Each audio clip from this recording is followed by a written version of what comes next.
À l'occasion de la journée mondiale de la jeunesse adventiste Global Youth Day célébrée à travers le monde, les jeunes adventistes ont assisté les vulnérables considérés comme les oubliés. Plus de 100 malades mentaux du Centre de protection des indigents et malades mentaux, CEPIMA, santé mentale, et du Centre de santé Mouissa, communément appelé Chemaneno, ont bénéficié de vivres et de non-vivres dont de la jeunesse adventiste. Après les malades mentaux, ces jeunes adventistes sont allés au chevet de déplacés vivants dans un site situé en commune Boulenguera au niveau du quartier Kalemire à Kisoko. Les déplacés ont aussi à leur suite reçu les dons de l'église adventiste du riz, du savon, du sel de cuisine. Chacun a reçu une quantité importante. Les bénéficiaires ont remercié ce jeune adventiste et surtout, ils ont été émaillés par le thème de l'année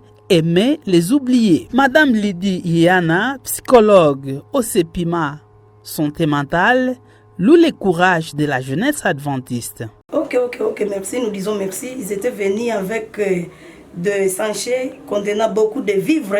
Et chaque malade, on appelait nom par nom, chaque malade pensait en train de prendre ce sachet, ça fait un grand signe de joie vraiment. Le directeur de la jeunesse adventiste JA Honor Kiofield, NKF, pasteur Kasereka Karasaba Sefoni, note que le besoin est encore énorme. Revient ici sur la journée du Global Youth Day célébrée chaque année. Nous avons réalisé que les malades mentaux ainsi que les déplacés sont parmi les personnes oubliées.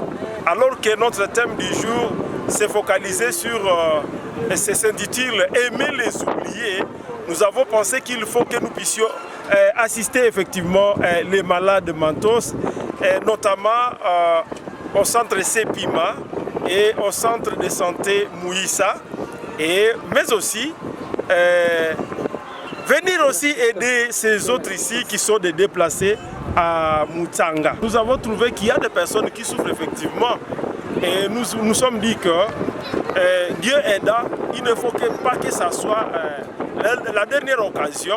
Il faut que réellement nous puissions encore faire de plus selon que nous aurons le pouvoir. Signalons qu'à part les vivres et les non-vivres, les malades, les gardes malades et les personnels soignants, sans oublier les déplacés de guerre vivant en ville de Butembo, ont été nourris aussi spirituellement. Des chants et une procession sur certaines artères principales de la ville de Butembo ont animé l'activité de ces jours.